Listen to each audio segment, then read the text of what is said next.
Olha, o juiz Claude Frollo, de O Corcunda de Notre Dame, é com certeza um dos vilões mais complexos, mais aterrorizantes da Disney, né? A queda dele não foi num caldeirão de fogo literal, mas a alma dele, essa é uma outra história. Hoje a gente vai abrir um caso teológico que está parado há um tempo, onde exatamente no universo moral de Dante Alighieri, Frollo passaria a eternidade. Certo, vamos fundo nisso. A chave para entender o Frollo tá toda aqui na famosa canção dele, Fogo do Inferno. Isso aqui não é só uma música, gente. É praticamente um manifesto psicológico. É ele projetando toda a culpa, toda a luxúria, toda a corrupção dele na Esmeralda, se recusando de todas as formas a aceitar a escuridão que existe dentro dele mesmo. E essa é a grande questão da nossa análise de hoje. Porque, veja bem, o inferno de Dante não é aquela bagunça de fogo e enxofre que a gente imagina. Não, é um sistema de justiça poética super preciso, sabe? Onde cada punição se encaixa perfeitamente no pecado. Então vamos descer juntos e finalmente encontrar o lugar do Frollo. Mas antes da gente começar, só para deixar umas regras claras, ok? O Frollo que a gente está analisando aqui é o da versão da Disney, de 1996. E vamos partir do princípio que ele morreu sem arrependimento nenhum, tá?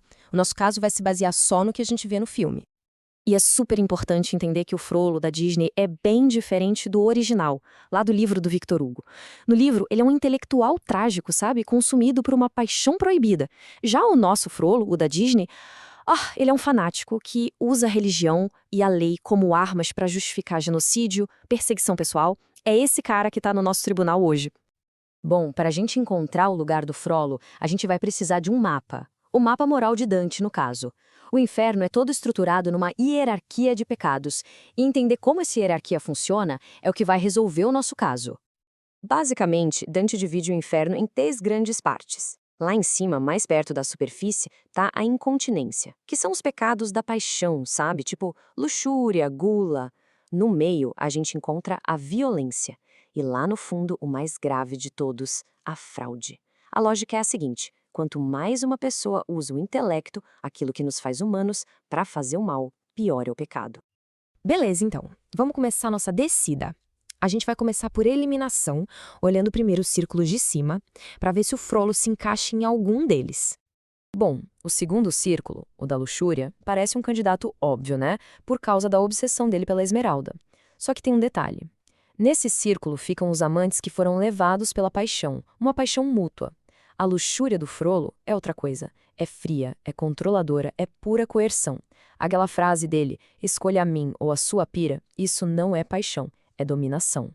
E só por isso ele já vai parar bem mais fundo. E o sétimo círculo, o da violência? Poxa, o Frollo é um tirano, ele queima Paris, tenta matar um bebê, não dá pra negar que ele é violento. Mas no sistema do Dante, o que mais importa é o motivo por trás do ato. A violência do Frollo não é um impulso animal descontrolado, é uma ferramenta usada de forma fria e calculada para alcançar os objetivos fraudulentos dele. Então, vamos ter que descer ainda mais. E agora a gente chega no oitavo círculo, o reino da fraude. E aqui, gente, aqui a gente encontra uma acusação que parece que foi feita sob medida para o Frollo. Uma que se encaixa como uma luva, a hipocrisia. Pensa bem, a própria definição de hipocrisia parece a biografia do Frollo. Ele se diz um homem justo, mas tudo o que ele faz é puro abuso, pura maldade. Ele usa a religião e a lei não como um guia, mas como um escudo para esconder uma alma que está consumida pelo ódio e pelo desejo de poder. E aqui a gente vê a genialidade da justiça poética de Dante. A punição por os hipócritas é uma das mais perfeitas do inferno. Eles são obrigados a usar mantos que por fora são lindos, dourados, mas por dentro são forrados com um chumbo pesadíssimo, esmagador. Aquela fachada de virtude que eles sustentaram na vida se torna literalmente o tormento deles na morte. E o mais interessante aqui é a companhia que o Frollo teria. Ele estaria andando lado a lado com Caifás, o sumo sacerdote que condenou Jesus. Pensa só, os dois são figuras de autoridade que usaram a lei e a religião para perseguir um inocente, tudo em nome de uma suposta ordem superior. O paralelo é impressionante. E com isso, o caso da hipocrisia parece fechado, né?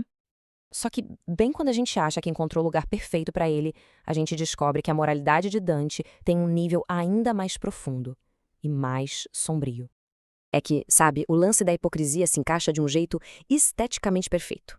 Mas, para o Dante, existe um pecado que é pior. Um pecado que corrompe a própria estrutura do universo moral, que vai muito além de um simples engano. E esse pecado é a traição. Traição é a fraude cometida contra alguém com quem você tem um dever especial de lealdade. É como envenenar a própria fonte da confiança humana. E para o Dante, simplesmente não existe nada pior do que isso. Isso nos leva, então, à pergunta final, à pergunta decisiva. Será que o Frollo, em toda a sua campanha de maldade, chegou a violar um desses laços sagrados? A resposta é sim. A prova definitiva, a arma do crime, tá lá no clímax do filme.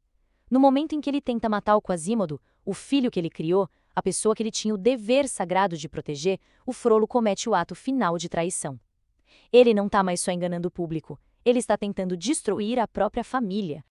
E esse ato sela o destino dele. Então vamos ao veredito final e à descrição da sua punição, que é realmente arrepiante, lá no círculo mais fundo do inferno. Pode esquecer o fogo do 8º círculo. O destino do Frollo é muito, mas muito mais frio.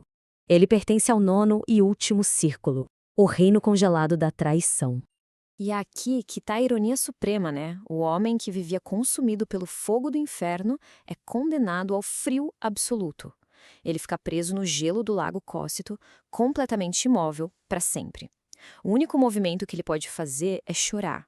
Só que as próprias lágrimas de ódio congelam no rosto dele, criando uma máscara de gelo que o deixa cego. Essa punição é uma metáfora perfeita da vida dele. Em vida, ele escolheu não enxergar a humanidade no Quasimodo, nos ciganos. Na morte, é a própria dor congelada dele que garante que ele nunca mais veja nada. A justiça poética de Dante, como a gente pode ver, é implacável e precisa. E tudo isso nos deixa como uma última reflexão. A imagem do Frollo como um hipócrita, com aquele manto dourado e pesado, é visualmente perfeita. Mas a alma dele, na essência, era de um traidor. E isso faz a gente pensar, o que é a verdadeira justiça? É uma que reflete a aparência de um pecado ou uma que pune a sua verdadeira natureza? Fica aí uma pergunta para se pensar, muito depois que o gelo se assentar.